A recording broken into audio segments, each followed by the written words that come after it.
teman-teman, perkenalkan, aku Sylvian Hafiza dari kelas pendidikan biologi 3C dengan NIM 240808685. Di video kali ini, aku akan mengajak teman-teman untuk mengenal dunia mikroba, menjelajahi kehidupan makhluk hidup mikroskopis di sekitar kita. Yang pertama, ada konseptualisasi mikrobiologi. Apa itu mikrobiologi? Mikrobiologi adalah ilmu yang mempelajari makhluk hidup mikroskopis seperti bakteri, virus, jamur, dan protista.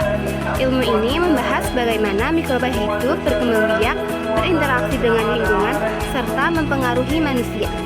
Mikroba sangat penting dalam bidang kesehatan industri dan lingkungan. Misalnya untuk pembuatan vaksin, fermentasi, makanan, dan penguraian limbah. Selanjutnya ada aspek dasar mikrobiologi.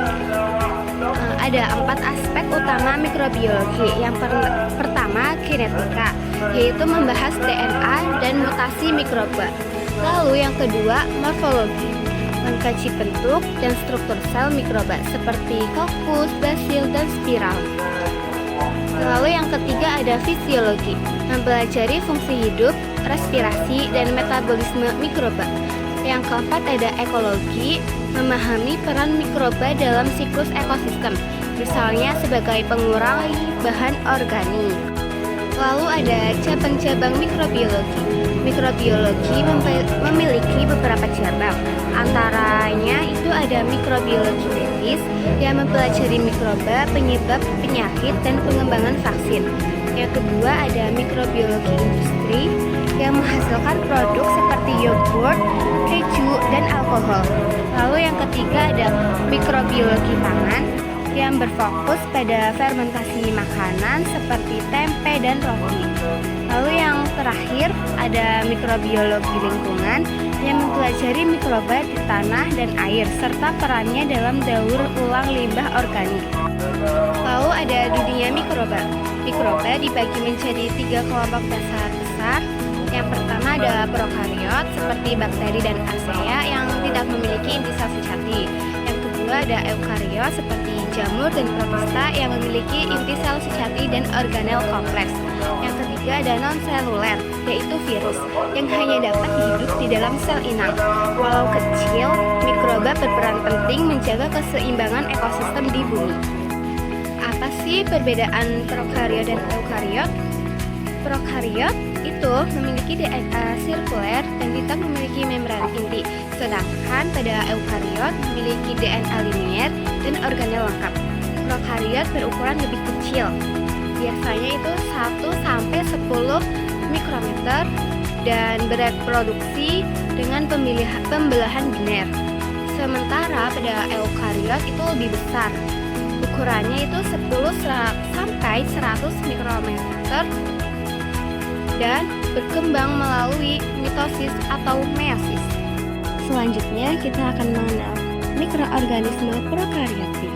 Apa itu mikroorganisme prokariotik? Mikroorganisme prokariotik adalah makhluk hidup bersatu yang tidak memiliki inti sel sejati atau nukleus.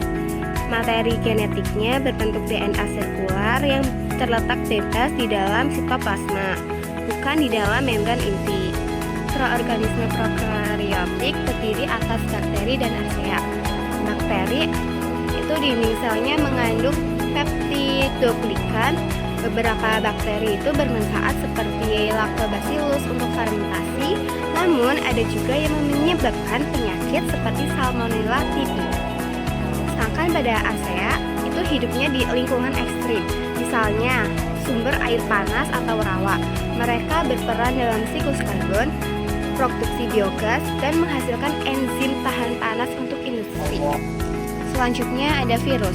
Virus merupakan mikroorganisme non-seluler yang hanya bisa berkembang biak dalam sel inang. Materi genetiknya berupa DNA atau RNA yang dilindungi oleh kapsid protein. Contohnya adalah virus influenza, coronavirus, dan bakteriofag.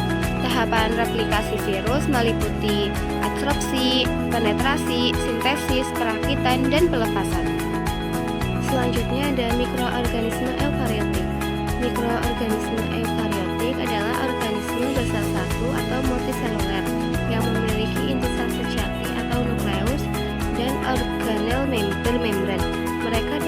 melakukan metabolisme sendiri dengan nama lain autotrof atau bergabung pada organisme lain atau heterotrof.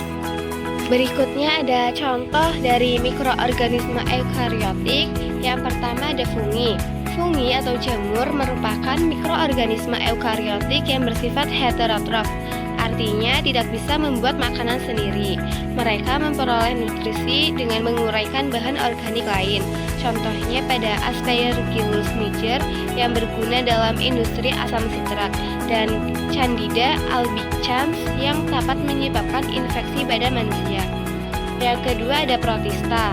Protista merupakan organisme eukariotik bersel satu atau kolonis sederhana yang bersifat autotrof seperti alga mikroskopis dan heterotrof seperti Plasmodium sp. Contohnya Paramecium sp bermanfaat dalam ekosistem perairan, sedangkan pada Plasmodium menyebabkan malaria. Selanjutnya ada pertumbuhan dan kultivasi mikroba. Faktor yang mempengaruhi pertumbuhan mikroba meliputi suhu optimal, pH, ketersediaan oksigen, dan nutrisi. Kelembapan serta tekanan osmotik juga berperan penting. Misalnya, bakteri netral tumbuh baik pada pH 6-8, sedangkan jamur lebih menyukai kondisi asam. Kurva pertumbuhan mikroba adalah grafik yang menunjukkan perubahan jumlah sel mikroba dari waktu ke waktu selama proses pertumbuhan.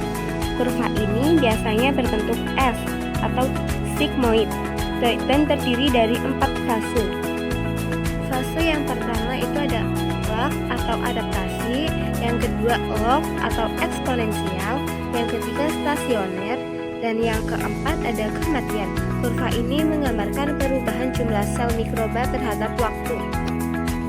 Pada kultivasi mikroba dilakukan secara aseptik menggunakan media seperti nutrien agar atau Na untuk bakteri dan potatodextrose agar atau PDA untuk jamur.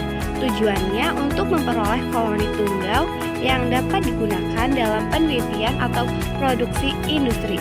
Selain itu, mikroba juga membutuhkan makronutrien, mikronutrien, dan faktor pertumbuhan seperti vitamin atau asam amino untuk kebutuhan nutrisi mikroba.